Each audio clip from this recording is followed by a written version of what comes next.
A few days ago, I was searching for affordable alcohol markers online when I came across this marker set that costs only 183 pesos, which is roughly around $3 for 48 markers.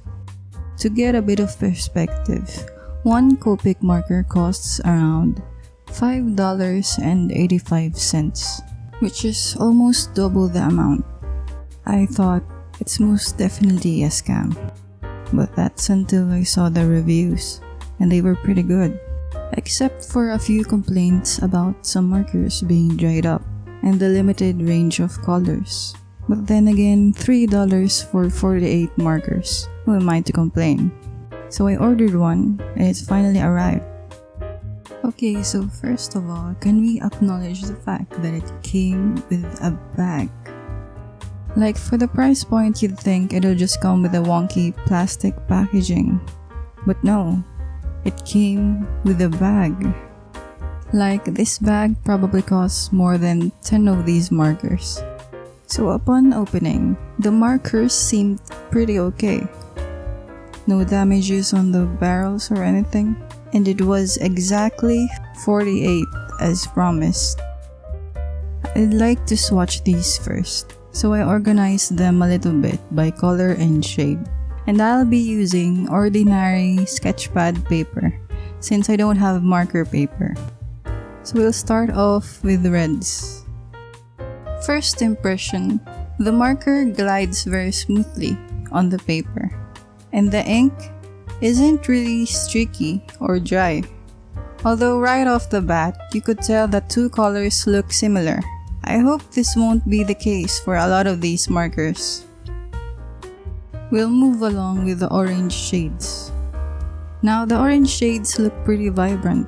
I was hoping that there will be a more toned down version, like a pastel orange or a burnt orange. Also, they're all the same color.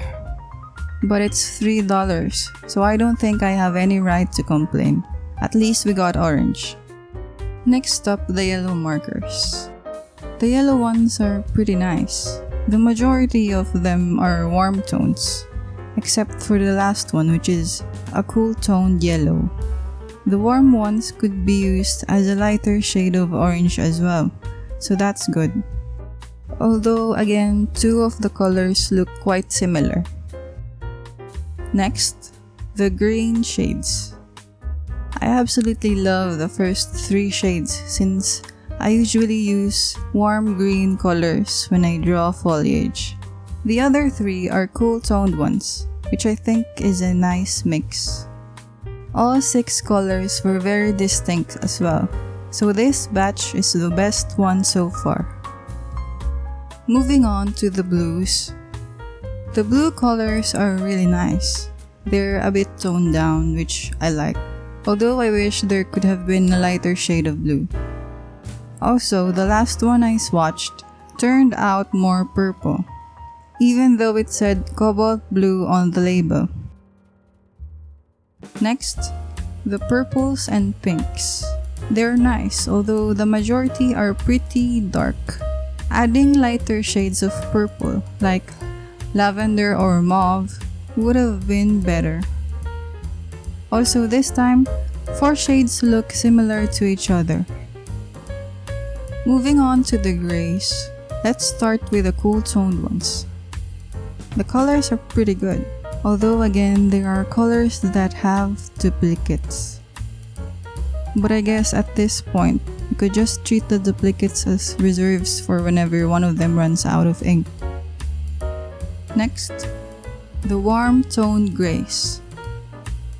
Good variation in shades. Although, yes, you guessed it, there are 2 markers that are the exact same color. As annoying as it is, I just need to keep reminding myself that it's literally a $3 marker set, so there's no use getting frustrated about the little doppelganger moment these markers are having. Lastly, the brown shades. They're very nice shades. And wow, we even got a lighter flesh tone.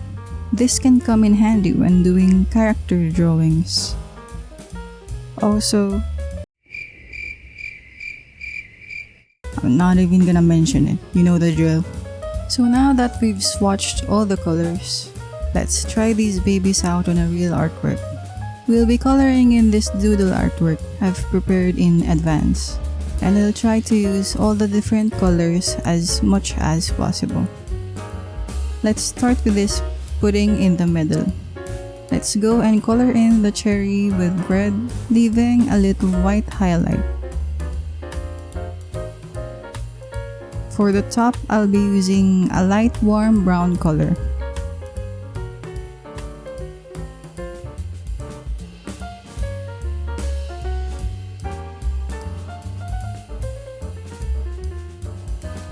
And for the pudding itself, I'm using a warm yellow.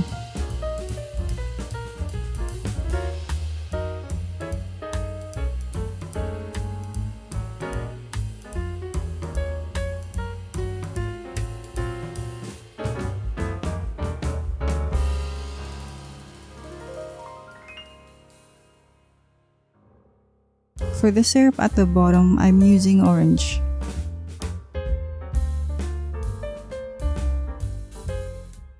Look at how smooth it applies.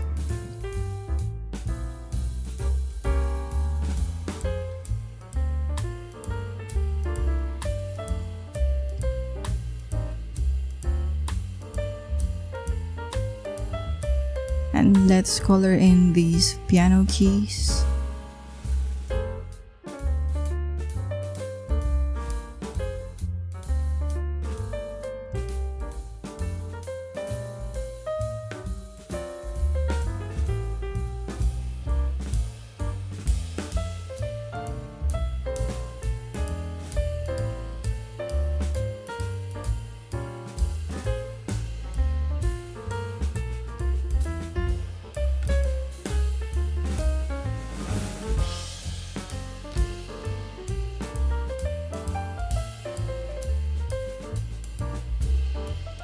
For the clouds, I'm not going to color in everything, just a light shade of blue on the outer edges.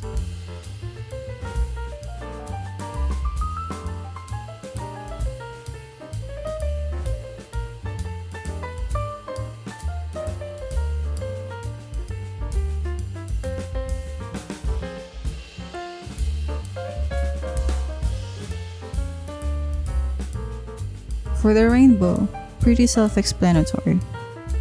We get to see how the different base colors look side by side.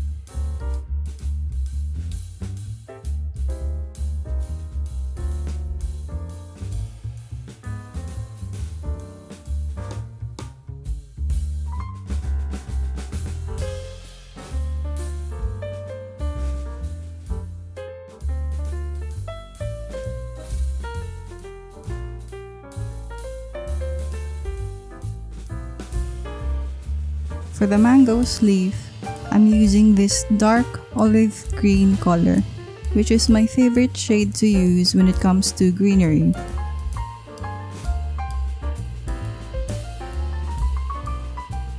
So for this mango, I was a bit ambitious and I wanted to try if I could blend colors. But it didn't really go as planned. So I just ended up doing a wonky stripy shading.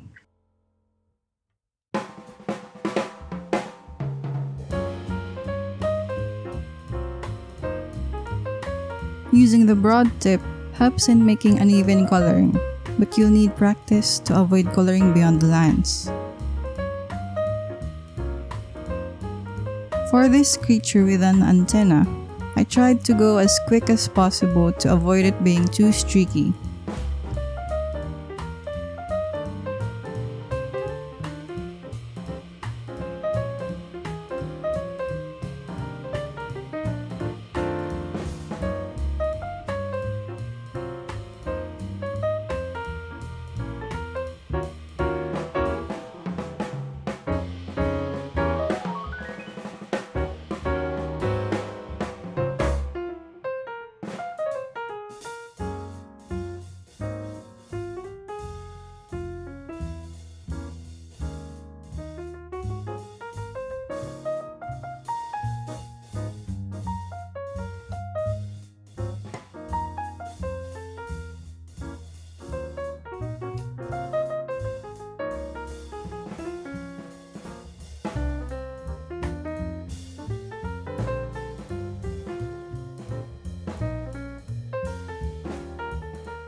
The painter's palette ended up being the most tricky since I had to go back and forth because of the irregular shapes in between, and it dried up too quickly.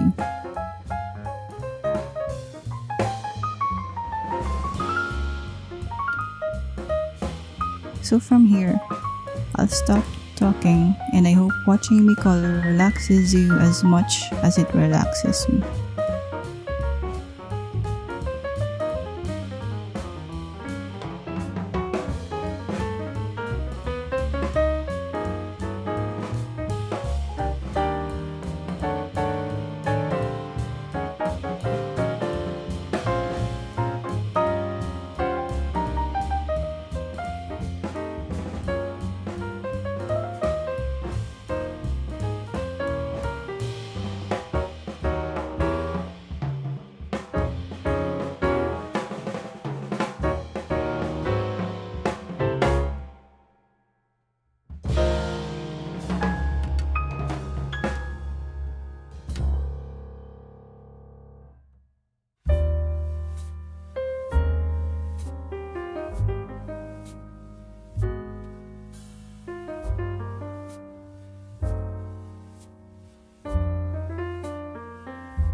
And we're done. So the final verdict, I think these markers are great.